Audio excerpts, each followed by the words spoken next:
আপনি আমার ওই সব ছবি তুলছেন কেন? মানুষ দেখলে কি বলবে?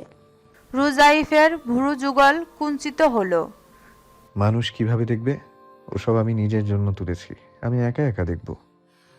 একা দেখবেন মানে? মেয়েদের এমন ছবি দেখতে হয়? কেউ দেখলে আমারে কি ভাববে? বলছি তো কেউ দেখবে না। দেখলে না মোবাইল লক আছে। আপনি আমার এমন ছবি তুলবেন কেন? রুজাইফ সেজতির মুখ পানে তাকিয়ে বুঝতে চাইল ওর কি বলতে চাচ্ছে আসলে। মাথা নেড়ে বলল, আমি তুলবো না তো কে তুলবে? পাড়ার মজনু? সেজতি গাল গোলাপি হলো।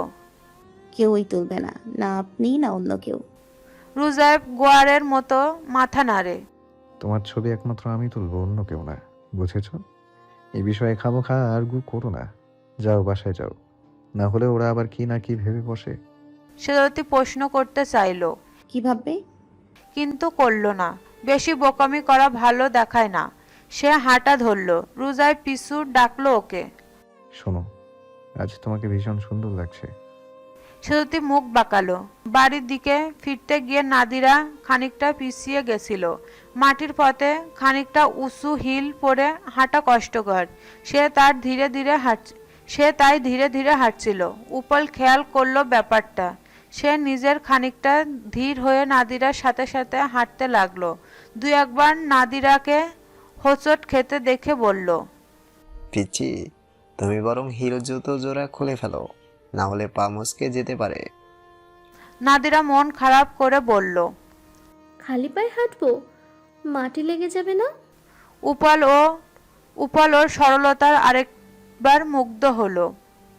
তা তো লাগবেই, তবে মাটিতে খালি পায়ে হাঁটার একটা মজা আছে, বুঝলে?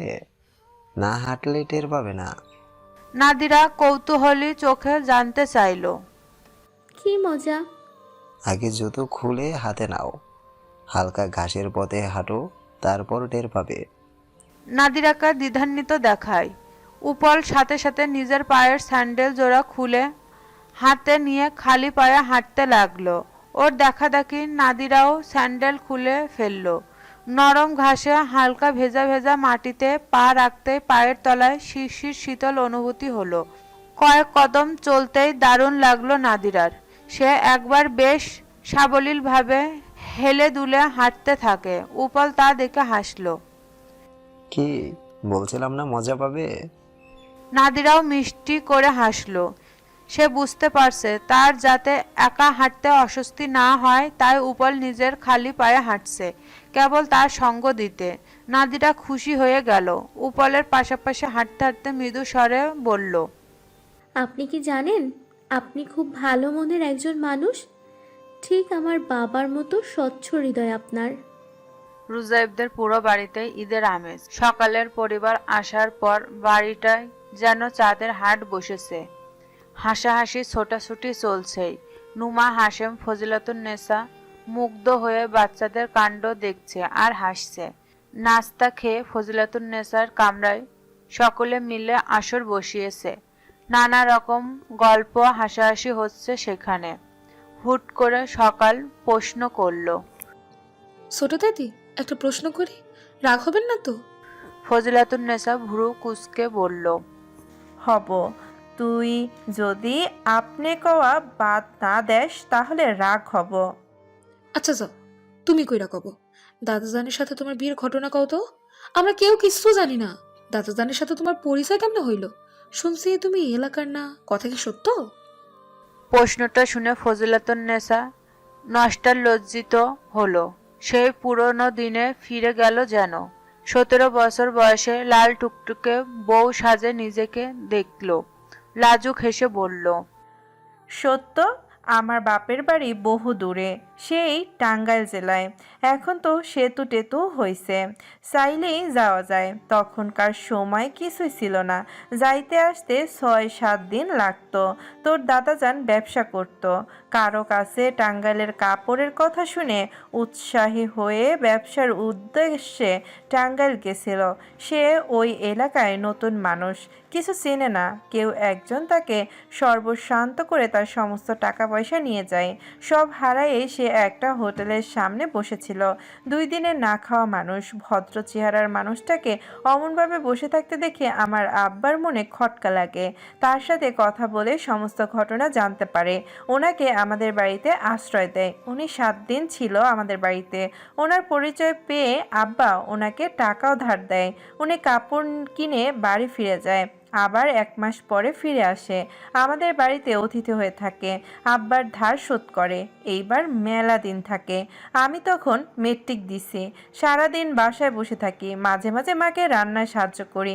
সে আব্বার সাথে সারাদিন ঘুরে ঘুরে কাপড় দেখে। দুপুরে বাসায় ফিরে আসে, খাবার টেবিলে তার সাথে মাঝে মাঝে দেখা হয়। মা খাবার বেড়ে দেয়, আমি টেবিলে দিয়ে আসি। একদিন আমার নাম জানতে চাইলো, আমি দুরু দুরু বুকে আমার নাম বলি। সে হুট করে জানতে চাইলো, আমাকে কেমন লাগে তোমার? আমি অবাক হয়ে কয়েক মুহূর্ত তাকিয়ে থাকি তার দিকে। এই প্রথমবার তার চেহারা দেখি ভালো মতো। কি সুন্দর যে লাগতো তারে! আমার চাহনি দেখে সে মুচকি হাসলো। তার হাসি দেখে আমার হুঁশ ফিরে। আমি লজ্জা পেয়ে পালিয়ে আসলাম সেখান থেকে। সেই রাতে আব্বা এলো আমার কাছে, বলল তমিজউদ্দিন তোমার এই বিয়ের প্রস্তাব দিয়েছে। আমি বলেছি তোমার সাথে কথা বলে সিদ্ধান্ত জানাবো। তুমি কি এই প্রস্তাবে রাজি আছো মা? ফজু, আমি চুপ করেছিলাম। আব্বা বলল, তুমি রাজি না থাকলে মানা করে দিব তারে, আর যদি রাজি হও তাহলে আলহামদুলিল্লাহ। তবে একটা কথা মাথায় রেখো মা, সে অনেক দূরে থাকে। বিয়া হইলে তুমি হয়তো বাপের বাড়ি ঘন ঘন নাইওর আসতে পারবা না। আমি সেই ভেবে তোমার মত চাইছি।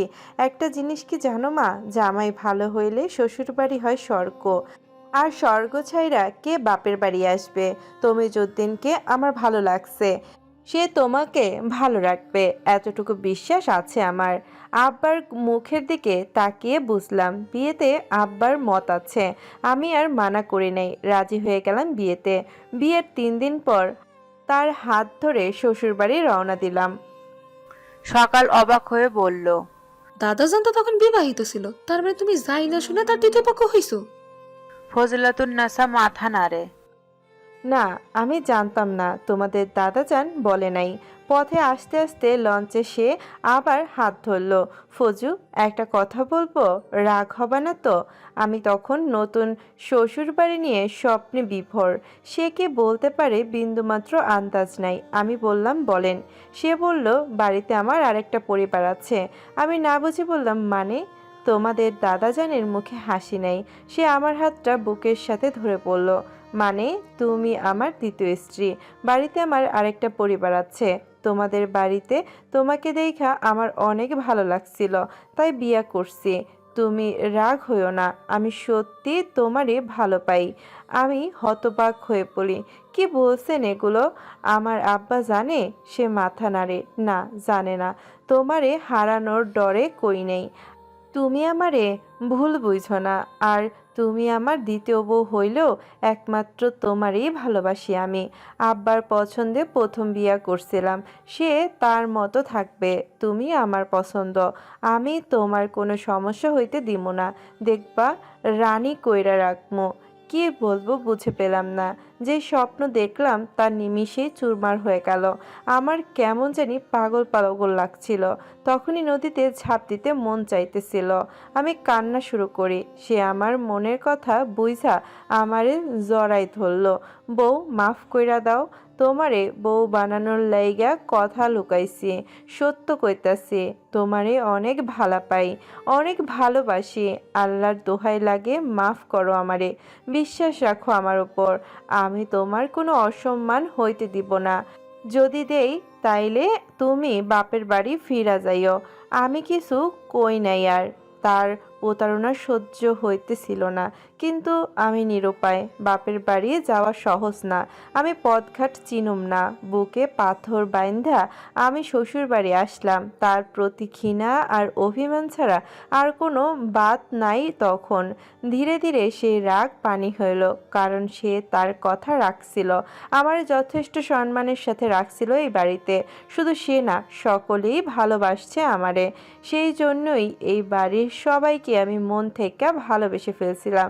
এমনকি তোমার দাদি আমার সতীন হওয়ার পরেও শুধু তোমার দাদাজানের কারণে তারেও আমি আপন বোনের মতো ভালোবাসছি। সেজতি মুখ বাঁকিয়ে জানতে চাইল।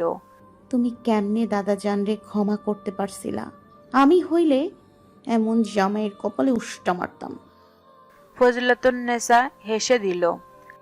মাইয়া মানুষ যদি জামাই ছাড়া ভালো থাকতো তাইলে কেউই বিয়া করতো না। মাইয়া মানুষের সুখই হইল জামাইয়ের। আর ভালোবাইসা ফেললে উষ্ঠা মারুন যায় না সোনা। সে যতই দোষ করুক তারই ভালো লাগে, তার লগেই সুখে থাকতে মন চায়। সেজতি অবাক হলো। তুমি দাদাজানকে ভালোবাসতা? না বাসলে তারে বিয়া করতাম? রাগ হইছিলাম সত্য, সেই রাগ পানি হইয়া গেল তার যত্ন আর ভালোবাসায়। সে আমারে চোখে হারাইতো। তাইলে? প্রশ্ন করতে গিয়ে সেজতি থেমে গেল। তার চোখ পড়েছে দরজায় দাঁড়িয়ে থাকা রুজাইফের দিকে। চোখ রাঙিয়ে সেজতিকে মানা করছে প্রশ্ন করতে। সেজতি ঢোক গিলল। রুজাইফ বলল, তোমাদের আসর আর কতক্ষণ চলবে? এদিকে খিদে জান যাচ্ছে আমার। নতুন জামাইকে আপ্যায়ন করতে হবে তো, সে কি মনে করবে বলো তো? সোহাগ সাথে সাথে বলল, কিছু মনে করব না ভাইজান, দাদির গল্প শুনতে ভালো লাগতেছে। তা বললে হয় নাকি? ফুম্মা, খাইতে দাও আমাদের। রুজাইফ বেরিয়ে এলো। ফজিলাতুন্নেসা সেদিকে তাকে নুমাকে বলল। ওদের ভাত দে নুমা। নুমা উঠে গেল। ওর পিছু পিছু উপল, সোহান ও উঠল। সেজতি সকাল আর নাদিরা বসে ফিসফিস করছিল। রুজাইফ বলল, তোমরা বসে রইলে কেন? উঠে এসো, দিদাকে বিশ্রাম নিতে দাও, নয়তো তার শরীর খারাপ হবে। ওরা উঠে এলো। দুপুরের খাবার পর সকালরা দোতলায় উঠবে এমন সময় শ্যামলী এলো। সকাল মাকে দেখে জড়িয়ে ধরে। শ্যামলী কেঁদে দিল। ও সকাল, তুই ভালো আছোস মা? আমি ভালো আছি, তোমরা কেমন আছো মা? আমরা ভালো আছি। বাড়ি যাবি না? ঈদের দিন বাড়ি আসলি, দেখা করলি না? তোর বাপ কষ্ট পাইব। সকাল মুখ ফুলালো। মা, আব্বাই তো কইছে ওই বাড়িতে না যাইতে। আমি তো আব্বার কথা পালন করতেছি, আব্বা না ডাকলে যাবো না মা। শ্যামলী অভিমানী গলায় বলল, তোরা বাপ বেটি মিলা যা খুশি করস, আমার আর কি। তোদের মাঝখানে পইরা আমার ইচ্ছা অনিচ্ছার কোনো দাম নাই। সকাল মাকে জড়িয়ে ধরে। তুমি রাগ করো না মা, আমি আব্বার কথা মানতেছি, নিজের থেকে কিচ্ছু করতেছি না। যা খুশি কর, মাকে তো আর ভালোবাসোস না। শ্যামলী যেভাবে এসেছিল সেভাবেই চলে গেল। সবাই ঘুমাতে গেল। উপল বাড়ি ফিরে যাবে ভাবছিল। কি ভেবে ফজিলাতুন্নেসার ঘরে উকি দিল। ফজিলাতুন্নেসা চুপচাপ শুয়েছিল। অনেকদিন পর অতীত মনে করে মনটা অস্থির হচ্ছিল তার। কত স্মৃতি, কত আলাপ, সবই আজ ধূসর। স্মৃতির পর্দায় সব ভেসে উঠে মিলিয়ে যায়। ফজিলাতুন্নেসা উঠে বসলো। তখন নজর গেল দরজার উকি দেওয়া মুখের দিকে। উপালকে দেখে অবাক হলো। বাড়ি যাও নাই ভাই? উপাল পায়ে পায়ে ঘরে ঢুকলো। ফজিলাতুন্নেসার কাছে বসলো। দাদি, আপনার সাথে কি হয়েছিল? দাদা কেন আপনাকে বাড়ি থেকে বাইর করে দিছিল, আমাকে বলবেন? ফজিলাতুন্নেসা উপালের দিকে তাকালো। তুমি এইসব যাই না কি করবা ভাই? তুমি পড়াশোনা করো, এইসবে মাথা না দিয়া। আমি জানতে চাই দাদি, এইসবে কোনোভাবে কি আমার বাপ মায়ের হাত আছে? সি, এসব কি কথা ভাই? তাদের হাত থাকুক চাই না থাকুক, তুমি এইসবে পড়ো না। তারা তোমার বাপ মা। যাও, বাড়ি যাও, আমি এখন একটু একা থাকবো। উপাল কিছুক্ষণ চুপ করে থেকে উঠে গেল। আম্মা, বড় ভাই আর ভাবির কাণ্ড দেখতেছেন? তারা সবাই আস্তে আস্তে ওই বাড়ির লোকদের সাথে মিল যাইতেছে।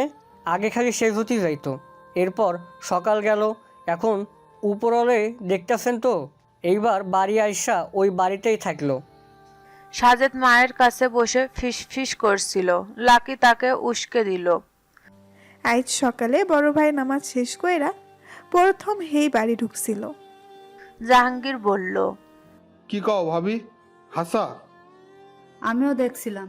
আরো মজার খবর হইল সন্ধ্যাকালে বড় ভাবিও গেছিল। কও কি এসব? সাজেদ বিস্মিত হলো। লাকি বলল, তোমাকে তো আগেই কইছিলাম বড় ভাই অগলগে খাতির কইরা চলতে চাই। দেখো নাই রুজাইব টাকা চাইতেই টাকা দিয়া দেয়।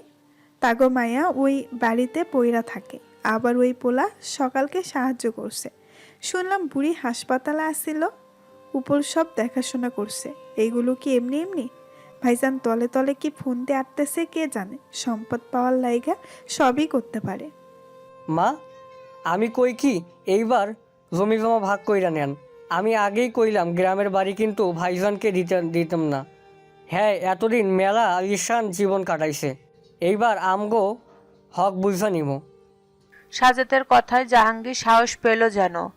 আম্মা, আমি কিন্তু ইটের ভাটার ভাগ দিতাম না কাউকে। এই ভাটা আয়ের আমার সংসার চলে। খুকু মিনমিন করলো। আমগো বাড়িও একতলা, টাকা দিয়া বাড়ি করা লাগবে।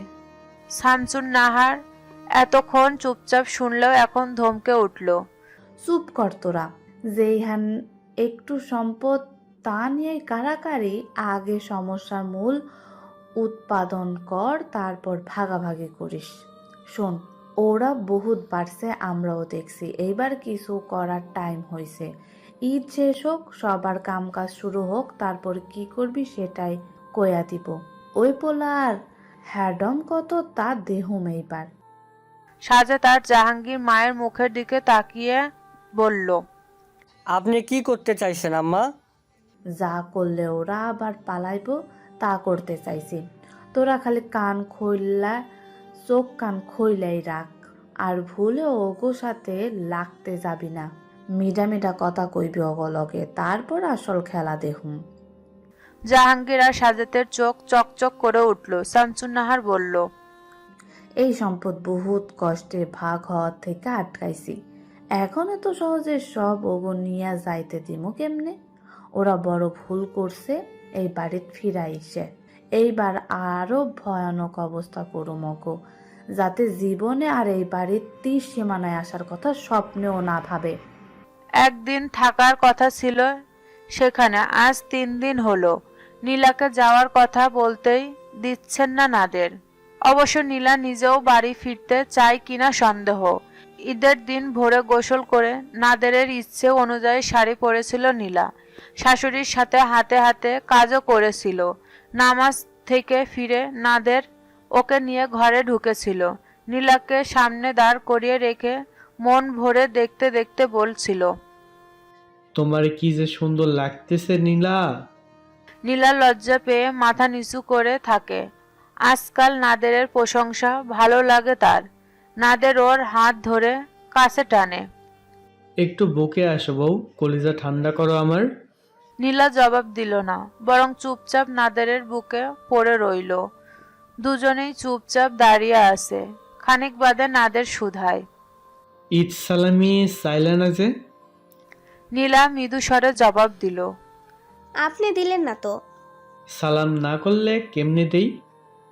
নীলা ঝট করে মুখ তুলে নাদেরকে দেখল। ছেলেটার চোখে দুষ্টুমি মেখে আছে। নীলার রাগ হলো তা দেখে। সালাম সান আপনি? নাদের মাথা দুলায়। নীলা মুখে সালাম দিল। নাদেরের পা দেখালো। নীলা সরু চোখে চেয়ে থেকে বলল, পাশে সালাম করা ধর্মে মানা। নাদের এবার ফিসফিস করল, তাইলে একখান সুম্মা দাও। বইয়ের সুম্মার স্বাদ কেমন দেখি? নীলা বা খাড়া। গাল দুটো হুট করে গরম হলো, রক্ত জমাট বাঁধল। সে সিটকে দূরে সরে গেল। এগুলা কি কন? নাদের পায়ে পায়ে এগিয়ে এলো। ভুল কইছি, আর কিছু না দাও, একটা সুম্মা তো দিতে পারো। বউ তুমি, আমার হক আছে। আচ্ছা তুমি না দিলে আমি দেই, দাও। নীলা পিছিয়ে যায়। লাজে তার মন ওষ্ঠগত। পেছাতে পেছাতে টের পেল দেয়ালের পিঠ ঠেকিয়ে আর জায়গা নেই পেছানোর। নাদের দেয়ালে হাত রেখে ওর দিকে হেলে গেল। মুখের কাছে মুখ নামিয়ে বলল, কি করবে এখন? কই পালাবা? লিমা লজ্জা পেয়ে দুহাতে মুখ ঢাকলো। নাদের হুট করে চেঁচায়, আল্লাহ, এইটা কি নীলা? নীলা চমকে হাত ছড়িয়ে দেখার চেষ্টা করতেই নাদের টুক করে ওর গালে চুমু আঁকলো। নীলা থতমত খেলো। বুঝলো ভয় দেখানো নাদেরের চাল। সে গাল ফুলালো। মিশা কথা কইলেন কেন? বউরে ভালোবাসতে গেলে মিশা কথা জায়েজ আছে। আপনি খুব খারাপ। কিন্তু আমাকে ভালো পাই। বলে আরেক গালেও চুমু দিল।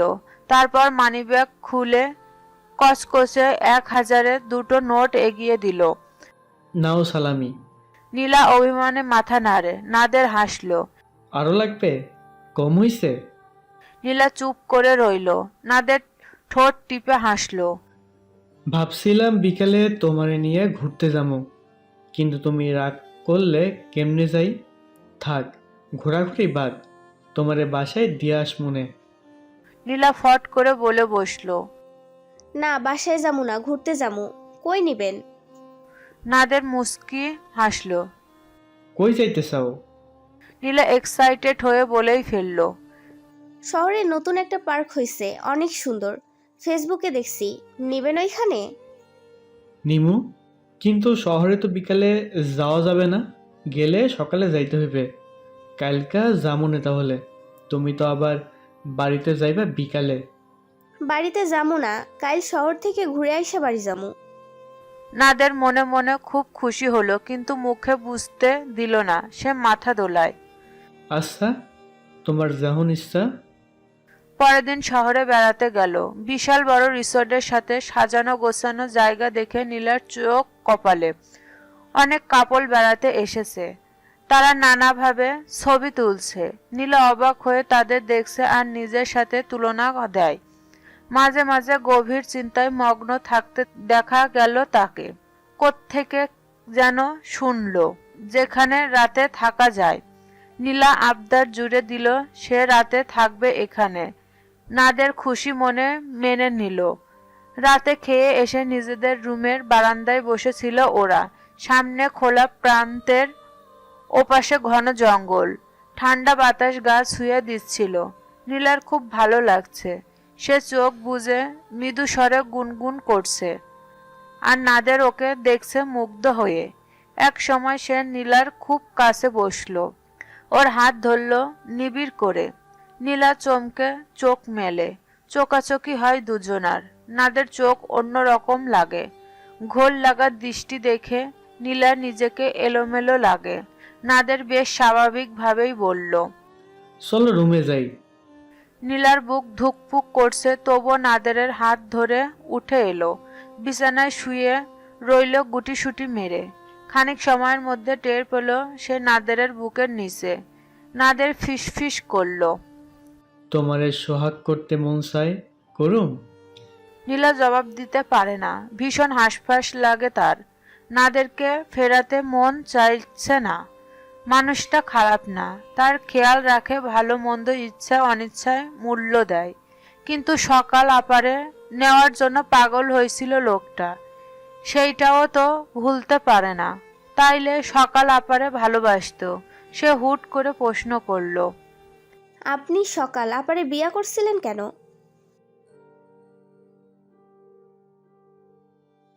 যদি এইসব আমার ইচ্ছায় হয় নাই, তোমার বাপ মার বুদ্ধিতে হয়েছিল, তাইলে মানবা? আব্বা মা এমন কেন করব? সত্য বলতেছি, আমি তো জানতাম না সকাল বিবাহিত। তোমার বাপ মা আইসা কইল সকাল ভালো মাইয়া, ওরে বিয়ে করতে। বিয়ের পর তো কত কাহিনী হইল, কত মানুষ কত কথা শুনাইছে আমারে। বউ রাখতে পারি না, ক্ষমতা নাই আমার। রাগ হইব না কও? আমার তো দোষ আসিল না তো, আমি ভুগমু কেন? নীলা ফিসফিস করল। আপনি আপারে ভালো পাইতেন? নাদের নীলার মুখ পানে চাইল।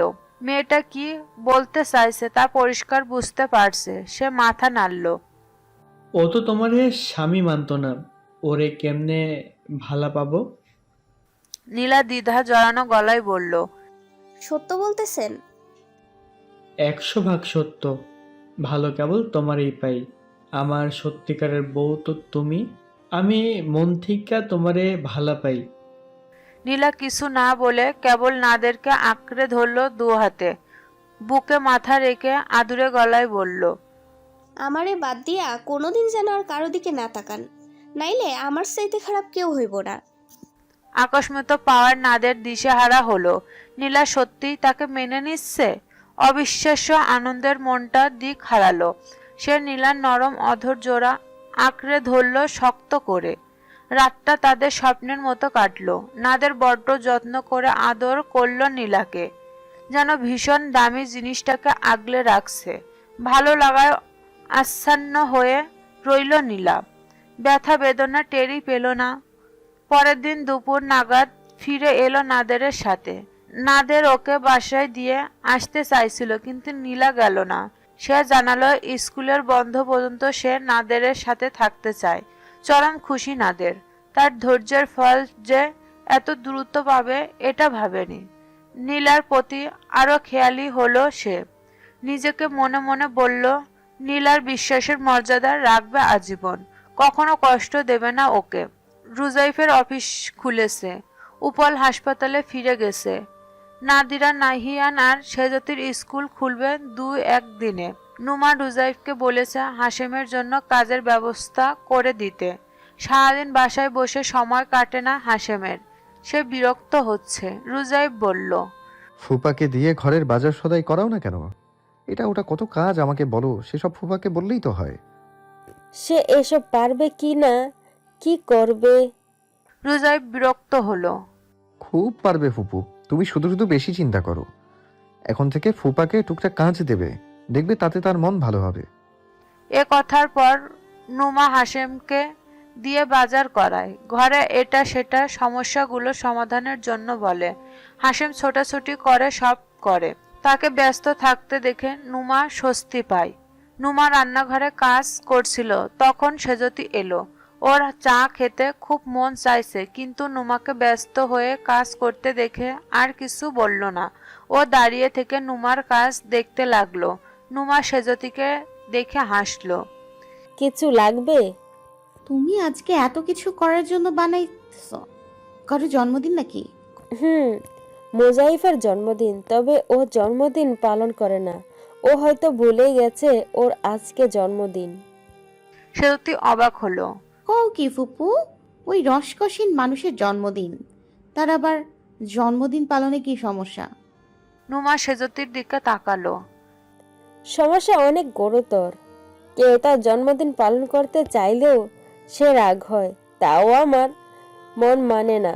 কিছু ভালো মন্দ রান্না করি, ও খাইলে মন ভালো লাগে। আর আমার জন্মদিন পালন করতে খুব ভালো লাগে। কত কি যে করি আমি। তোমার জন্মদিন কবে? নুমা জানতে চাইলে সেজতি মাথা নাড়ে। করুম না। নুমা হেসে দিল। কেন? কেন বলবা না কেন? এমনি। আচ্ছা, সে আসবে কখন? নুমা কাজ করতে করতে সেজতিকে দেখে। মাঝে মাঝে কেন যেন মনে হয় সেজতি রুজাইফকে পছন্দ করে। দুজনের জোড়া হলে বেশ হতো। পরক্ষণে মনে পড়ে সেজতি শত্রু পক্ষের, আর রুজাইফ ওকে কখনো মেনে নেবে না। নুমা মন খারাপ করে বলল, প্রতিদিন যখন আসে তখনই আসবে। সেজতি চলে গেল মাথা দুলিয়ে। নুমা সেদিকে একবার তাকিয়ে আবার কাজে মন দিল। নাদিরা বই পড়ছিল, সেজতি এসে হামলে পড়ল। এই নাদিরা, তোর খারস ভাইয়ের জন্মদিন আজ।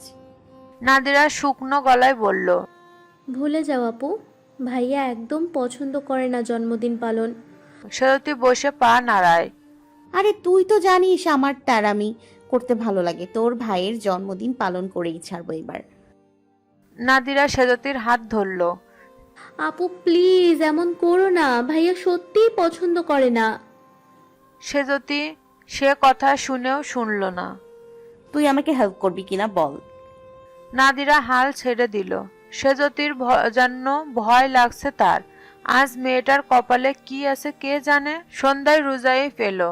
তখন সবাই মিলে বসার ঘরে আসর জমিয়েছে। সেজতির পরনে একটা নীল তাঁতের শাড়ি। রুজাইফ থমকে গেল। মেয়েটাকে ভারী মিষ্টি লাগছে দেখতে। সেজতি ওকে দেখে এগিয়ে এলো। আমারে উইশ করেন, আজ আমার জন্মদিন। রুজাইফ ভুরু কুঁচকে ফেলে। বাকি সকলের দিকে তাকালো সে। নুমো অন্য দিকে তাকিয়ে আছে। সেজতি বলল, আরে ওই দিকে কি দেখেন? আচ্ছা এইদিকে আসেন, আপনার জন্য অপেক্ষা করতেছিলাম। এখন কেকটা কাটি। রুজাইফ তবুও দাঁড়িয়ে আছে। সেজতি হাত ধরে টেনে নিয়ে কেকের সামনে দাঁড় করিয়ে দিল। রুজাইফের হাতে ছুরি ধরিয়ে দিল। আসেন না কেক কাটি। নাদিরা আর নাহিয়ান দাঁড়িয়ে আছে, ওদের চেহারায় ভয়ের ছাপ।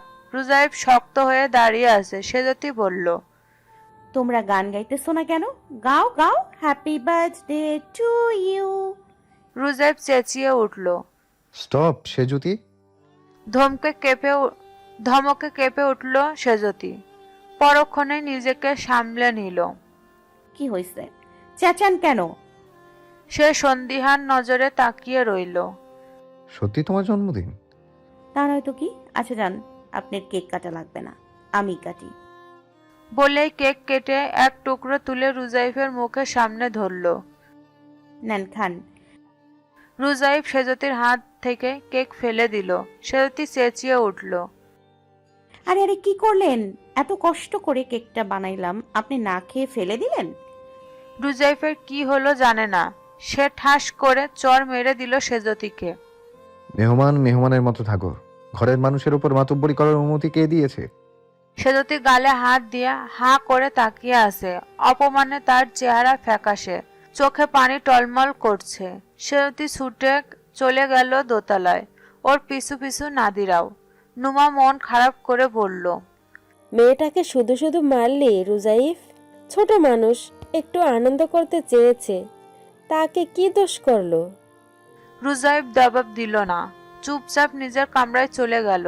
রাতের খাওয়ার জন্য আর নিচে নামলো না রুজাইব, এমনকি সেজতিও খেলো না। সবার মন খারাপ রইল। গভীর রাতে পানি খাওয়ার উদ্দেশ্য নিচে নেমেছিল রুজাইব। সেজতিকে দেখে গেল টেবিলে বসে কেক খাচ্ছে। রুজাইবকে দেখেও দেখল না। রুজাইব ফ্রিজ থেকে বোতল নিয়ে সেজতির কাছে এসে দাঁড়ালো। একা একা কেক খাচ্ছ? সেজতি উত্তর দিল না। রুজাইব ওর পাশে বসলো, মুখ বাড়িয়ে বলল, দাও, খাইয়ে দাও, দেখি কেমন কেক বানিয়েছো। সেজতি তবুও কথা বলল না। রুজাইব ওর গাল ধরে ঘুরায়। চরের দাগ বসে গেছে গালে। রুজাইব হাত বুলিয়ে দিল দাগে। ফিসফিস করলো, সরি, অনেক ব্যথা পেয়েছো তাই না? সেজতি মুখ সরিয়ে নেয়। চর মাইরা আলগা আদর দেখানো লাগবে না। সেজতি উঠে যেতে নেয়। রুজাইব হাত ধরে আটকায়। কেক খাইয়ে দিয়ে যাও। নিজের হাত আছে, নিয়া খান। রুজাইব ওর হাত ধরে টেনে কাছে নিয়ে এলো। না খাইয়ে দিলে ছাড়বো না। সেজতি ফুঁসে উঠল। সব আপনার ইচ্ছা, খাওয়ামো না। সেজতিকে টেনে কোলের উপর বসালো রুজাইব। জড়িয়ে ধরে কাঁধে মুখ গুজে থাকলো। সেজতি ছটফটিয়ে উঠলেও ছাড়ল না, শক্ত করে ধরে থাকলো। মৃদু স্বরে বলল, এত নড়াচড়া করো না, চুপচাপ বসে থাকো। এত জ্বালাও কেন তুমি? কি চাও বলো তো? নাদিরা বলেনি আমি জন্মদিন পালন করি না? তাও কেন তোমার আদিক্ষেতা? আমাকে জোর করতে ভালো লাগে? আপনিও তো জোর করেন, এই যে জোর করে বাসায় রাখছেন আমারে। খাইয়ে দিলে যেতে দেব। সেজতির চোখে অকারণে জল জমে। রুজাইব ওকে সামনে ঘুরিয়ে আনে। সেজতি মুখ নিচু করে রাখে। রুজাইব ওর মুখ তুলে ধরে দেখলো। খাইয়ে দাও প্লিজ, না হলে খুব কষ্ট পাবো। সেজতির ঠোঁট কামড়ে ধরে কান্না আটকায়। অনিশ্চয় রুজাইফের মুখে কেক তুলে দেয়। রুজাইব সেজতির কান্না ভেজা মুখের দিকে তাকিয়ে থেকে কেক খায়। সেজতির কাঁদো কাঁদো মুখ দেখলেও কেন যেন ভালো লাগছে তার। বাচ্চাদের স্কুল শুরু হলো। সারাদিন ঘর ফাঁকা থাকে। হাশেম দুপুরে খেয়ে চায়ের দোকানে যাচ্ছে রেগুলার। নুমা কয়েকবার মানা করার পরেও শুনছে না। মানা কইরে না বউ, পোলাপান বাড়িতে নাই, কি করবো হারাদিন? মানুষের লগে একটু কথা টথা কইলে মন ভালো লাগে। আমি চলে আসবো ঘন্টাখানেক পর। নুমা আর কিছু বলতে পারে না। সে বিছানা গড়িয়ে নেয় কিছু সময়। বিকেলে সবাই ফিরে আসে। হাত মুখ ধুয়ে নিচে নেমে বাবাকে না দেখে নাদিরা মায়ের কাছে জানতে চাইল, বাবা কোথায় মা? দেখছি না যে। তাই তো, তোর বাবা কই? সে দুপুরে চা খাইতে গেল, বলল ঘন্টাখানেকের মধ্যে চলে আসবে, এখনো আসছে না। সেজতি জানতে চাইল, কোন চায়ের দোকান? আমি তো চিনি না। সেজতি রোমেলাকে ডাকে। ও রোমেলা দাদি, তুমি একটু উল্টা দিকে চায়ের দোকানটাতে দেখে আসো, ফুপু সেখানে আছে নাকি। রোমেলা দেরি না করে ছুটল। নাহিয়ান আর নাদিরার খিদে লেগেছে, কিন্তু সে খেতে বসতে পারল না। তারা কলেজ থেকে ফেরা মাত্রই বাবা তাদের আশেপাশে ঘুরঘুর করে, এটা সেটা জানতে চায়। কখনো এই নিয়মের ব্যতিক্রম হয়নি। আজ নেই দেখে চিন্তা হচ্ছে। নুমা বলল। তোদের বাদ দেয় খেয়ে নে। নাদিরা মাথা নাড়ে। বাবা আসুক আগে, আর দা ভাইকে বলো মা না হলে সে রাগ করবে। রুজাইব তখনই বাড়িতে ঢুকলো। কি হয়েছে? কি বলার কথা বলছিস তোরা? রুজাইব চিন্তিত হলো। কোন চায়ের দোকান? এই তো বাড়ির কাছেই নাকি? রুজাইব কিছু না বলে আবার বেরিয়ে গেল। সন্ধ্যা গড়িয়ে রাত নামলো, তবুও হাসিমের কোনো খবর নেই। আশেপাশে এলাকায় তন্ন তন্ন করে খোঁজা হয়েছে, সে নেই।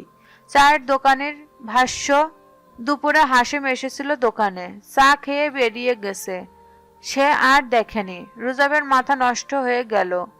সে রাতে বেলা সেজতির বাড়ি উঠোনে এসে চেঁচামেচি শুরু করলো। মাজেদ বেরিয়ে এলো। কি হয়েছে? আমার ফুপা কই? তাকে কই রেখেছেন? তাড়াতাড়ি বের করেন, না হলে কিন্তু খুব খারাপ হবে। মাজেদ অবাক হয়ে বলল। তোমার ফুপা কই তা আমরা কেমনে জানবো? আমি কিছুক্ষণ আগেই বাড়ি আসলাম। আপনারা ঠিকই জানেন, জিজ্ঞেস করেন আপনার ভাইদের। আমার ফুপার খবর দেন, না হলে সত্যি খারাপ হবে। শামসুন নাহার বেরিয়ে এলো। এই পোলা, কথা বুঝা শোনা কইবে। তোমার ফুপা কয় তা আমরা কেমনে জানো? কোমরে পুলিশের দড়ি পড়লে ঠিকঠাক জানবেন। আমি এখনই পুলিশ খবর দিচ্ছি। তারপর যদি বাইরে হয় যে আমার ফুপার নিখোঁজ হওয়ার পেছনে আপনাদের হাত আছে, তাহলে আপনাদের সাথে কি হবে তা চিন্তাও করতে পারবেন না। ভাইবেন না 20 বছর আগে যা করতে পেরেছেন তাই আবার করবেন। আমি রুজাইফ তা কোনোদিনও হইতে দেব না। বলেই ফোন বের করলো রুজাইব। পুলিশে ফোন দিয়ে অপেক্ষা করছে সে। এদিকে শামসুন নাহার, মাজেদ, শ্যামলী ওরা চোখাচোখি করছে। সাথে তার জাহাঙ্গীর বাড়ি ফিরে এলো তখনই। রুজাইব সন্দিহান নজরে চেয়ে আছে ওদের দিকে। এরা নিশ্চয় কিছু করেছে তার ফুপার সাথে। নুমা কাঁদছে, নাদিরা নাইহান কাটছে। সে যদি অসহায় মুখ করে ওদের দেখছে, কি সান্ত্বনা দেবে ভেবে পাচ্ছে না। হাসেম ফুপা সহজ সরল মানুষ, তাকে কেউ কেন কিছু করবে? সত্যিই কি চাচা বাবারা তার ক্ষতি করেছে? সেরকম হলে রুজাইফ কি করবে চিন্তা করে হাসপাস লাগছে সেজতির। এই পারিবারিক অশান্তি আর ভালো লাগে না তার। ফজিলাতুন্নেসা কাঁপতে কাঁপতে উঠোনে এসে দাঁড়ায়। রুজাইফ পুলিশের অপেক্ষায় আছে। দিদাকে দেখে বলল। তুমি আবার এলে কেন? ফজিলাতুন্নেসা জবাব না দিয়ে এগিয়ে গেল শামসুন নাহারের দিকে। চোখে চোখ রেখে ঘৃণা ভরা কণ্ঠে বলল। আপনি এই মরার কালেও শুধরাইলেন না। সারা জীবন আমার হিংসা কইরা কত অপরাধ করলেন, তাও একটু অনুতাপ নাই আপনার মধ্যে। আপনি আবার শয়তানি শুরু করছেন, ভাবছেন সেই আগের মতো আমাকে বাড়ি ছাড়া করবেন। আমার ঠেকা পড়ছে তোর মতো মাতারের হিংসা করতে? তুই আগেও আমার জীবনে আইসা ঝামেলা করতে চাইছস, এখনো আবার আইসস। তাইলে কি আমি বৈশা বৈশা আঙুল চুষমু? ফজিলাতুন্নেসা বিব্রস কণ্ঠে শুধালো। আমি আপনার জীবনে আইসা ঝামেলা করছি, কইতে পারবেন কোনোদিন কোনো ক্ষতি করার চেষ্টা করছি আপনার? কিন্তু আপনি করছেন। অতীতের কথা বাদ দিলাম, এই যে এখন সব সময় আমাদের বিপদে ফেলতে চান কেন? কারণ আমরা সম্পদের ভাগ নিতে আসছি, নিজেদের হক বুঝে নিতেছি এর জন্য। শামসুন নাহার আগের মতো অটল গলায় বলল। তোরা কেন ফিরে আসবি? এত কিছু হওয়ার পর সাহস হয় কেমনে? এই জন্য আপনি আমার মেয়ের জামাইকে গুম করবেন? ওই নিরীহ মানুষটা কিছু জানেই না। যখন এই এলাকা ছাড়া হয়েছিলাম তখন আমার নুমার বয়স মাত্র 17। অভাবের তাই মেয়েকে ভোলা ভালা হাসিমের সাথে বিয়া দিছিলাম। কত কষ্ট করছে আমার নুমা, আইজ একটু সুখের মুখ দেখছে আর আপনার শরীর জ্বলতাছে। এত হিংসা, আল্লাহ আপনারে কঠিন সাজা দিবে দেখেন। জাহাঙ্গীর তেড়ে এলো। খবরদার আমার মায়ের লগে মুখ লাগাবেন না, খুব খারাপ হয়ে যাইবে কইলাম। রুজাইফ এসে জাহাঙ্গীরকে ধাক্কা দিল। বেয়াদবি করলে পিঠের চামড়া থাকবে না, দূরে দাঁড়ান। জাহাঙ্গীর থমকে গেল। মাজেদ তাকে টেনে নিয়ে এলো। ঝামেলা করিস না, ওদের মাথা গরম আছে। জাহাঙ্গীর অগ্নি দৃষ্টিতে দেখলো ভাইকে, যেন সব দায় মাজেদের। লাকি, খুকু, শ্যামলী পেছনে দাঁড়িয়ে আছে, বাচ্চারাও আছে দূরে। রুজাইব ওদের দেখে দিদাকে বলল, তুমি ঘরে যাও, ফুম্মাকে সামলাও, আমি দেখছি এই দিকটা। ফজিলাতুন্নেসা ওদের সবার দিকে নজর বুলিয়ে রুজাইবকে বলল, এতদিন তোকে কিছু করতে দেয়নি, কিন্তু হাশেমের নিখোঁজ হওয়া যদি এদের হাত থাকে তবে কঠিন সাজা দিবি এদের। রুজাইফ, এটা আমার আদেশ। অন্যায় করতে করতে এদের সাহস আসমান ছুঁইছে, এবার এদের থামানো জরুরি। রুজাইব দাঁতে দাঁত চাপলো। তুমি ভেবো না দিদা, ওনাদের এবার ভালোভাবে বুঝিয়ে দেবো যে সব সময় অন্যায় করে পার পাওয়া যায় না। ফজিলাতুন্নেসা আর দাঁড়ালো না, ঘরে ঢুকে গেল। কিছুক্ষণ পর পুলিশের গাড়ি এলো। রুজাইব ইন্সপেক্টরের সাথে কর্মদান করে পরিস্থিতি বর্ণনা করলো। পুলিশ জানালো 24 ঘন্টার আগে নিখোঁজ ব্যক্তির জন্য জিডি করা যায় না। রুজাইব বলল, জানি যায় না, তবে এদের সম্পর্কে আগে থেকেই ধারণা ছিল বলে আমি থানায় আগেই একটা সাধারণ ডায়েরি করে রেখেছিলাম। আমারও পরিবারের জানমালের ক্ষতির সম্ভাবনা আছে এদের থেকে। জানতাম আগে পরে এরা এমন কিছু করার চেষ্টা করবে। এখন আপনারা আমার ফুপার খোঁজ করেন, আমি চাই না তার কোনো ক্ষতি হোক। বড় ধরনের কোনো ক্ষতি হওয়ার আগেই তাকে খুঁজে বের করেন। আমি খোঁজ নিয়ে দেখেছি উনি চায়ের দোকানেই ছিলেন, ওখান থেকে কারোর সাথে বেরিয়ে আর ঘরে ফেরেননি। আগে কয়েকদিন ফুপার পেছনে লোক লাগিয়ে রেখেছিলাম, সেই হিসেবে বলতে পারি ওনাদের হাত আছে আমার ফুপার নিখোঁজ হওয়ার পেছনে। মাজেদ সাজেদরা হতভম্ব হয়ে গেল। রুজাইব যে তাকে ভাবনায় চাইতে চালাক তা টের পেয়ে আকাশ থেকে পড়ল ওরা। একে অপরের মুখের দিকে তাকালো। শামসুন নাহারের দিকে তাকিয়ে জাহাঙ্গীর বলল, এখন কি করবা মা? সবাইরে ধইরা থানায় নিব লাগে? শামসুন নাহার ভোতা মুখ বানিয়ে বসে আছে। পুলিশ বলল, কি করতে চান স্যার? ওনাদেরকে নিয়ে যান থানায়। 2-4 ঘা পিঠে পড়লে এমনিতেই সব বলে দেবে, তারপর যা হওয়ার আইন মেনে হবে। আপনি শিওর? 100%। রুজাইফের ইশারা পেয়ে পুলিশ এগুলো সবার দিকে মুখে বলল, আপনারা গাড়িতে উঠে বসুন, থানায় যেতে হবে। কোন থানায় যামু? কি করছি আমরা? ওনার পরিবারকে গুম করছেন। যদি থানায় যাইতে না চান তাহলে এখনই বলেন ওনার ফুপা কই। আমরা কেমনে কমু ওনার ফুপা কই? হুদাই আমগো প্যারা দিতেছে। ভাইজান, আমার ছোট ছোট পোলাপান, আমারা নিলে ওরা কি করবে? সত্য বলতেছি, আমি কিছু জানি না। খুকু আহাজারি শুরু করলো। ওর দেখা দেখি লাকিয়ে শুরু করলো। শ্যামলী মুখে আঁচল চাপা দিয়ে দাঁড়িয়ে আছে। ও কি বলবে বুঝে পেল না, স্ট্যাচু হয়ে দাঁড়িয়ে রইল। সবাইকে টেনে গাড়ির কাছে নিতেই সেজতি দৌড়ে এলো। সে এতক্ষণ দোতলা থেকে দেখছিল। বাবা মায়ের পুলিশে গাড়িতে তুলবে, এটা সহ্য হলো না তার। ছুটে এসে বাবা মাকে জড়িয়ে ধরে বলল, এই কি করতেছেন? আমার আব্বা মাকে কই নিতেছেন? হ্যাঁ, ছাড়েন তাদের। আমার ফুপাকে এনে দাও সেজুতি, তোমার আব্বা মাকে ছেড়ে দেবো। সেজতি রুজাইফের কাছে এসে দাঁড়ায়। আপনি জানেন আমার আব্বা আম্মা এমন না, তাও পুলিশ ডাকলেন কেন? রুজাইফ কঠিন হলো। ফালতু বকো না সেজুতি, হয় আমার ফুপাকে এনে দাও, নয়তো পথ ছাড়ো। এর বাইরে কোনো কথা নেই। সেজতি ওর বাবার কাছে দৌড়ে গেল। আব্বা, আপনি জানেন হাশেম ফুপা কই? জানলে কয়ে দেন। মানুষটা ভালো, বোকাশোকা, সবাইকে আদর করে, ভালো পায়। তার খোঁজ জানলে বইলা দেন আব্বা। আপনি জেলে থাকবেন, এটা সহ্য হইব না আমার। মাজেদ ভীষণ লজ্জা পেল মেয়ের প্রশ্নে। সে মাথা নিচু করে বলল, সত্যি আমি কিছু জানি না সেজুতি, আমি কারো কোনো ক্ষতিই করি নাই। সেজতি বাবার হাত ধরল। আমি জানি আমার আব্বা এত খারাপ কাজ করতে পারে না।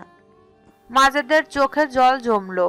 মেয়েটা তাকে এত বিশ্বাস করে। সেজতি দৌড়ে এলো রুজাইফের কাছে। আমার আব্বা কোনোদিন কোনো খারাপ কাজ করে নাই। স্কুলের মাস্টার হিসেবে এলাকায় তার সম্মান আছে।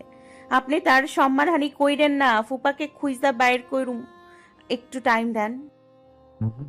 টাইম দেব না। তোমার দাদি একজন খুনি, তার উপর কোনো বিশ্বাস নেই। সে যদি আমার ফুপাকে কিছু করে দেয়, তার দায় কে নেবে? সেজতি দাঁড়িয়ে রইল। রুজাইফের কঠোরতা তাকে অবাক করছে। সে আবার দাদির কাছে ছুটে গেল।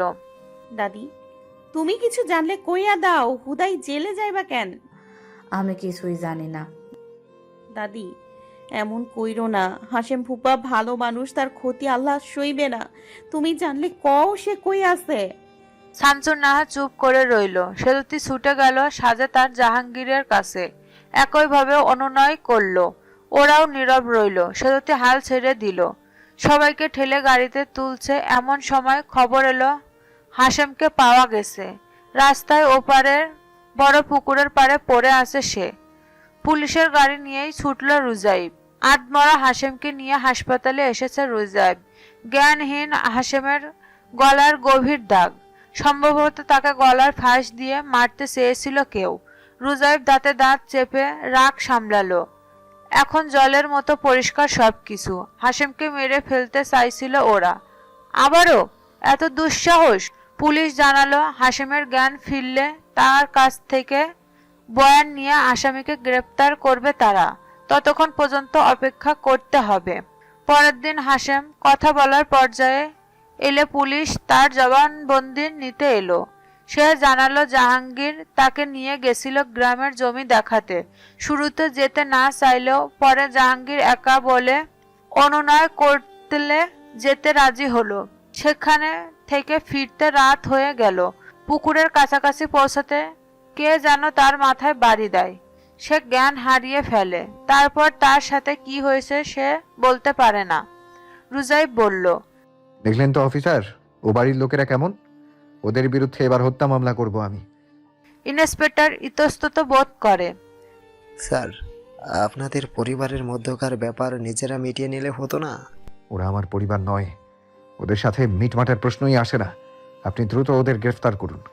ইন্সপেক্টর বাধ্য হয়ে বলল, যেমন আপনার ইচ্ছা। চলুন, আমি যাচ্ছি আপনার সাথে। এখন আর কোনো অজুহাত নয়। বাড়ি এসে শোনা গেল জাহাঙ্গীর আর সাজেদ পালিয়েছে কাল রাতেই। দু ভাইকে না পেয়ে বাকিদের তুলে নিতে যেয়ে বিপাকে পড়ল ওরা। সেরতি পদ রোধ করে দাঁড়ালো। নিজের বাবাকে কিছুতেই থানায় নিয়ে যেতে দেবে না সে। তার একটাই কথা, বাবা কিছু করেনি। সে যদি ফজিলাতুন্নেসাকে অনুরোধ করলেও সে আমলে নেয়নি। পরে বাধ্য হয়ে রুজাইবের কাছে এসেছে।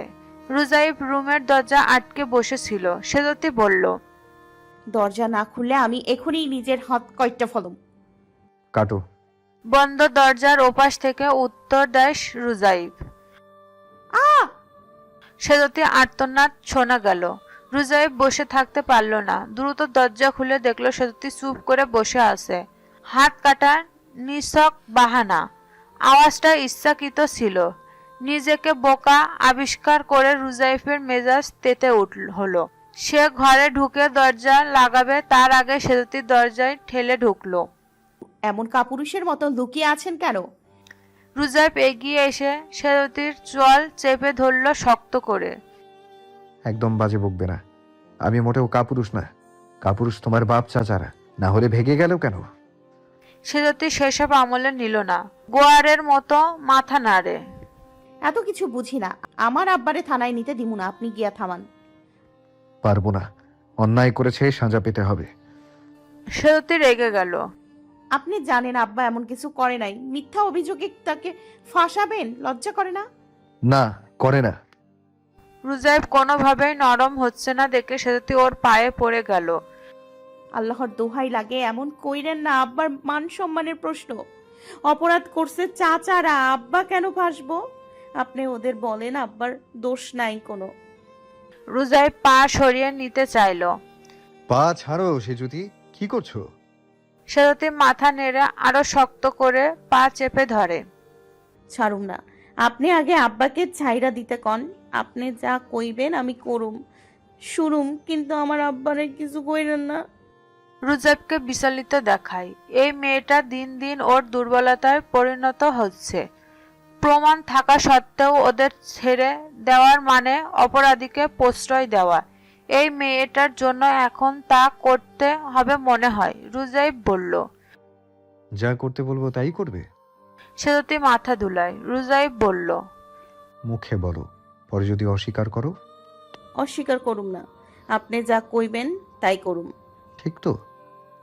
ঠিক ঠিক ঠিক, 3 বার কইলাম। আপনি আব্বারে নিতে দিয়েন না। সেজতি অস্থির হলো। রুজাইব উঠে দাঁড়ায়। আজ রাতে সেজে গুজে আমার রুমে আসবে তুমি, রাজি আছো? সেউতি না বুঝে বলল। রাজি আছি। পরক্ষণে পা ছেড়ে উঠে দাঁড়ালো, বিস্মিত হয়ে ঢোক গিলে বলল। কি কইলেন আপনি? রাইতে আপনার রুমে আসুম? হুম, আসবে। রাজি না থাকলে এখনই বলো, পরে পল্টি নিলে কিন্তু খারাপ হবে। সেউতি দ্রুত মাথা দুলায়। না না না, রাজি আছি। আপনি যা কইবেন তাই সই। আমার আব্বারে কিছু কইরেন না খালি। মনে থাকলে ভালো। বলে রুজাইব চলে গেল। ইন্সপেক্টরকে জানালো তার অভিযোগ কেবল জাহাঙ্গীর আর সাজেতের বিরুদ্ধে, কাজেই তাদের গ্রেপ্তার করার চেষ্টা করুক। বাকিরা অপরাধী ধরতে সাহায্য করবে, এই শর্তে আপাতত ওনাদের ধরা হবে না। পুলিশ মেনে নিয়ে চলে গেল। ফজিলাতুন্নেসা রুজাইফের সিদ্ধান্তে খুশি হতে পারল না, রুষ্ট হয়ে বলে ফেলল। কাজটা ঠিক করলি না রোজাইফ। ওই মহিলা হইল আসল কালপ্রিট, ওর বুদ্ধিতে সব হয়। রুজাইফ এগিয়ে এলো, দিদাকে জড়িয়ে ধরে বলল। তুমি আমার উপর ভরসা রেখো দিদা, আমি ওদের উপযুক্ত শাস্তি দেব। ফজিলাতুন্নেসা নিজেকে ছাড়িয়ে নিয়ে বলল। যা ভালো বুঝিস কর। নিস্তব্ধ রাতে চারিদিকে শুনশান নীরবতা। দরজায় খুট করে আওয়াজ হতেই রুজাইফ উঠে বসল। শির দ্বারা টান টান করে দরজায় তাকিয়ে রইল। কিছুক্ষণের মধ্যে একটা মেয়েলি অবয়ব দেখা গেল। ঘরে ঢুকতেই দরজা আটকে দিল সে। রুজাইফের ঠোঁটের কোণে আফসা হাসি, স্বাভাবিক কণ্ঠে বলল। আমি জানতাম তুমি আসবে, এসো আমার কাছে। সেউতি পায়ে পায়ে এগিয়ে এলো, রুজাইফের সামনে দাঁড়ালো নিশ্চুপ। রুজাইফ ওর হাত ধরে টেনে পাশে বসিয়ে দিল। আফসা আলোয় মুখটা দেখলো, ভীত চমকিত মুখে বিষাদের ছায়া। রুজাইফ ওর চিবুক ধরে মুখটা তুলে ফিসফিস করলো। কি হয়েছে, এত চুপচাপ কেন? আপনি এত রাইতে কেন ডাকছেন আমারে? তুমি তোমার বাবাকে কতটা ভালোবাসো সেটা দেখতেই ডেকেছি। সেউতি রুজাইফের দিকে তাকালো, মানুষটা কেমন করে যেন তাকিয়ে আছে। সেউতির বুক টিপ টিপ করে।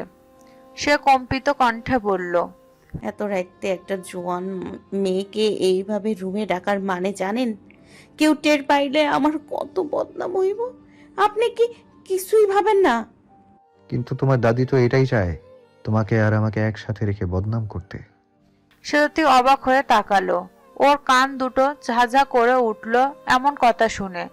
দাদি যখন বলেছিল তখনও এতটা খারাপ লাগেনি, কিন্তু এখন রুজাইফের মুখে কথাটা শুনে ভীষণ লজ্জা লাগলো। সে আধারে মুখ লুকালো। রুজাইফ তা টের পেল বেশ ভালোভাবেই। সে সেজতির কানের কাছে ফিসফিস করলো। তুমিও দাদির কথা শুনে আমাকে সিরিয়াস করেছো অনেকবার, ভুলিয়ে ভালিয়ে কাজ উদ্ধার করতে চেয়েছো। তুমি কি ভেবেছিলে আমি কিছু জানবো না? সেজতির মনে হলো মাটি ফাঁক করে এই মুহূর্তে সে মাটির তলদেশে ঢুকে যেত। এতটা লজ্জা সে তার জীবনেও পায়নি। রুজাইফ তাকিয়ে তাকিয়ে উপভোগ করছে সেজতির লাজুকতা। ভাবলাম সব সময় তোমাকে সুযোগ না দিয়ে মাঝে মাঝে নিজেরও সুযোগ নেওয়া উচিত। সেজতি নিজেকে বাঁচাতে মরিয়া হলো। আব্বার জন্য কথা দিছিলাম আপনারে, তাই আসলাম। আপনি কিন্তু আমারে ব্ল্যাকমেল করতেছেন। রুজাইফ ভুরু নাচালো। সত্য? তাহলে তো ব্ল্যাকমেলটা ভালো মতো করা উচিত। বলো, বাবার জন্য কি কি করতে পারবে? নিজের মান সম্মান খোয়াতে রাজি আছো? সেজতি ভীত চোখে তাকালো। কি করে সব? মাইরা ফেলতে চান আমারে? রুজাইফের মুখের হাসি গায়েব হলো। মেরে ফেলতে চাইবো কেন? জানতে চাইছি বাবার জন্য কতটা করতে পারবে। দাদির কথা শুনে এই বাড়িতে থাকছো, আমার উপর নজর রাখছো, তাই ভাবলাম বাবার জন্য নিশ্চয়ই আরো অনেক কিছু করতে পারবে। সেজতি আমতা আমতা করে। কি চান কন্ত? তোমাকে আমার পাশে চাই। এতদিন দাদির কথা অনেক কিছু করেছো, এবার আমার কথা অল্প কিছু করবে, পারবে না? সেজতি চুপ করে থেকে বলল। কেন করুম আপনার জন্য? কে আপনি আমার? আমার জন্য করবে, কারণ আমি তোমার বাবাকে বাঁচিয়ে রাখবো। তুমি কি জানো তোমার দুই চাচা তোমার বাবাকে সবকিছু থেকে বঞ্চিত করার কথা ভাবছে, আর তাতে তোমার দাদির সায় আছে। সেজতি দ্রুত গতিতে মাথা নাড়ে। কোনোদিন সম্ভব না। চাচারা আব্বারে অনেক ভালোবাসে, তার আব্বারে ছাড়া কিছু করব না। রুজাইফ কিছুক্ষণ ঠোঁট টিপে থেকে বলল। যদি করে তাহলে কি করবে? সেজতি চুপচাপ বসে রইল খানিকক্ষণ, তারপর মৃদুস্বরে বলল। এমন হইলে ওদের পুলিশে দিব। আমার আব্বা সারা জীবন ওদের জন্য চিন্তা করছে। ওরা যদি আব্বার কথা না ভাবে তাইলে আমিও ভাববো না। রুজাইফের মুখে হাসি ফুটলো। গুড, এমন কিছু শুনতে চাইছিলাম। রুজাইফ সেতুতির হাতে হাত রাখতেই সেতুতি কেঁপে উঠে হাত সরিয়ে নিতে গেল। রুজাইফ তার হাত আঁকড়ে ধরল। ঈদে তো সালামি পাওয়ার আশায় গলা ধরে ঝুলে গেছিলে, এখন এত লজ্জা পাচ্ছ কেন? সেতুতির কান আবারও গরম হলো, রাগ করে বলেই ফেললো, আপনি এত খারাপ কেন? তুমি ভালো যে তাই। সেতুতি ফিক করে হেসে দিল। এত পটাইতেছেন কেন? সবসময় তো দৌড়ানির ওপর রাখেন। রুজাইফ ওর আরেকটু ঘনিষ্ঠ হলো, দু হাতে সেতুতির চিকন কোমর আঁকড়ে ধরে শরীরের সাথে মিশিয়ে নিল। সেতুতির পিঠ ঠেকেছে রুজাইফের বুকের সাথে, তা বুঝতে পেরে মেয়েটা বেহুশ হওয়ার দশা। সেতুতি আমুলে কেঁপে উঠে কম্পিত গলায় ডাকলো, কি করেন? ছাড়েন আমারে, যাইতে দেন। রুজাইফের জড়ানো কণ্ঠে জবাব দিল, ছাড়বো না, আজ রাতে আমার সাথে থাকতে হবে তোমাকে। মাথা খারাপ হয়েছে আপনার? মাথা শরীর দুটোই খারাপ, তুমি ভালো করে দাও। আমি কেমনে ভালো করুম? ছাড়েন তাড়াতাড়ি। সেতুতি রুজাইফকে সরিয়ে দিয়ে উঠে দাঁড়াতে চাইল, কিন্তু রুজাইফকে 1 ইঞ্চিও সরাতে পারল না, বরং রুজাইফ আরো শক্ত বাঁধনে বাঁধল তাকে, হুমকি দিল, এভাবে নড়াচড়া করলে কিন্তু আরো কঠিন সাজা হবে। যাইতে দেন, কেউ টের পাইলে বিপদ হবে। কেউ টের পাবে না, বাসায় তো কেউ নেই, তো কে টের পাবে? শোনো, আমাকে ঘুম পাড়িয়ে যাবে তুমি, আজ অনেক খাটুনি গেছে আমার। বলে রুজাইফ ওকে আরেকটু নিবিড় করে ধরল। সেতুতির হাঁসফাঁস লাগে, সে ছটফটিয়ে উঠল।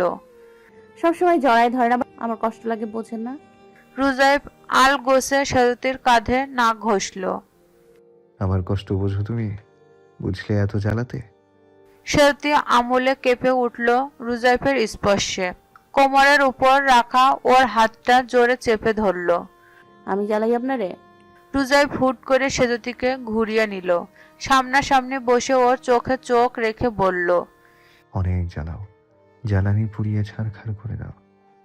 সেতুতির অভিমান হলো, ঠোঁট উল্টে বলল, তাইলে আমারে ঘরে থাকতে দিচ্ছেন কেন? তারাই দিলেই পারেন। সেতুতি অভিমানী মুখের দিকে তাকিয়ে রুজাইফের বুক ধরফর করে। এই মেয়েটা কি কিছু বোঝে না? তার এত অন্যায় রুজাইফ দেখেও দেখে না কেন? একটা বারো কি ভাবে না সেতুতি? না বোঝার মতো এতটা ছোট তো না সে। রাগ হলো তার, গম্ভীর হয়ে বলল, ঠিক আছে, চলে যেও কাল, আর আটকে রাখবো না। দিন 2 পর হাশেম বাড়ি ফিরে এলো। সেতুতি চলে গেল নিজের বাড়িতে, কেউ আটকায়নি তাকে। রুজাইফ কঠিনভাবে নিষেধ করে দিয়েছে কেউ যেন সেতুতিকে না আটকায়। নাদিরা কিছুটা গায়গুই করলেও ভাইয়ের উপর দিয়ে কথা বলল না। সাজেদ আর জাহাঙ্গীর পলাতক। এর মধ্যে রুজাইফ সম্পদ বুঝিয়ে দিতে চাপ দিল মাজেদকে। সুযোগ পেয়ে শামসুন্নাহার শর্ত জুড়ে দিল, জাহাঙ্গীর আর সাজেদের বিরুদ্ধে অভিযোগ তুলে নিলে সম্পদ বুঝিয়ে দেবে। রুজাইফ অনড়ভাবে বলল, আগে সম্পদ বুঝিয়ে দেখ, তারপর অভিযোগের ব্যাপারে ভেবে দেখব। শামসুন্নাহার বড্ড বেকায়দায় পড়েছে। একদিকে 2 ছেলের জন্য মন পুড়ে, আরেকদিকে তাদের বউদের অশান্তি। দিন রাত শ্যামলীর সাথে ঝগড়া খোঁচাখুচি চলছে। শ্যামলী মুখ বুজে সহ্য করলেও সেতুতি সহ্য করছে না। সে দুপদাপ দাদিদের মুখের উপর জবাব দিচ্ছে, যার ফলে তেলে বেগুনে জ্বলতে লাগে লাকি আর খুকু। সেতুতির নামে উল্টো পাল্টা কথা বলে বাড়ির মাথায় তুলছে। সেদিন স্কুল থেকে বাসায় ফিরতেই মাজেদের কানে এলো লাকি সেতুতিকে নিয়ে উল্টো পাল্টা বকছে। মাজেদের মেজাজ খারাপ হয়ে গেল, সে চেঁচিয়ে উঠল, তোমার এত বড় সাহস আমার মেয়েকে নিয়ে উল্টাপাল্টা কথা বলো? লাকি আদব লেহাজ ভুলে জবাব দিল, কমুনা কেন? আপনি 2 ভাইকে পুলিশ ধরতে চায় আর আপনারে কিছু কয় না কেন? কিসের খাতিরে? মাজেদ হতভম্ব গলায় বলল, কি করতে চাও তুমি? কিসের খাতিরের কথা কও? ওরা হাশেমের ক্ষতি করতে চাইছে, আমি তো কিছুই জানি না, আমারে কেন ভাসাইবো? আপনি জানেন না মানে? আম্মা কইছে না ওগো সম্পদ দিব না, ওইগুলো সব আমাগো পোলা পাইনের। আপনি সাধু সাইজে ওই পোলার লগে খাতির করেন, তারে হাতে রাখার লাইগা টাকা পয়সা দেন, ওরা শত্রু জানার পরেও আপনার মাইয়া ওই বাড়িতে থাকে, ওদের লোকে খায় দায় বাড়ায়। কি মনে করছেন কিচ্ছু বুঝি না আমরা? এখন আবার ওকে সম্পদ বুঝাই দেওয়ানের লাইগা ব্যস্ত হয়েছেন? তো কি করুম? আব্বা নিজে ওকে সম্পদ দিছে, এখানে আমার কি করার আছে? আর সেজুতিরে আমি ওইখানে থাকতে দিতে চাই নাই। আম্মা জোর করছে বইলা আমার মাইয়া ওই বাড়িতে থাকছে। আর সাধু সাইজেন না, সবই বুঝি আমরা। ঘাসে মুখ দিয়া তো চলি না, সবই তো দেখি এই চোখে। মাজেদ হতবুদ্ধি হয়ে বলল। কি বোঝো? লাকি দাঁত চেপে তাচ্ছিল্য ভরে হাসলো। আপনি নিজের ভাই করে বাদ দিয়া একা একা সম্পদ হাতানো চিন্তা করতেছেন, তাই মায়া লেলাই দিছে ওই পোলার পেছনে। দুইজন মিলামিশা জমি জমা ভাগ কইরা খাওয়ার মতলব করতেছেন। তাইলে সবার বিরুদ্ধে অভিযোগ করে আপনার বিরুদ্ধে করেন নাই কেন? কেন পুলিশ আপনারা ধরলো না?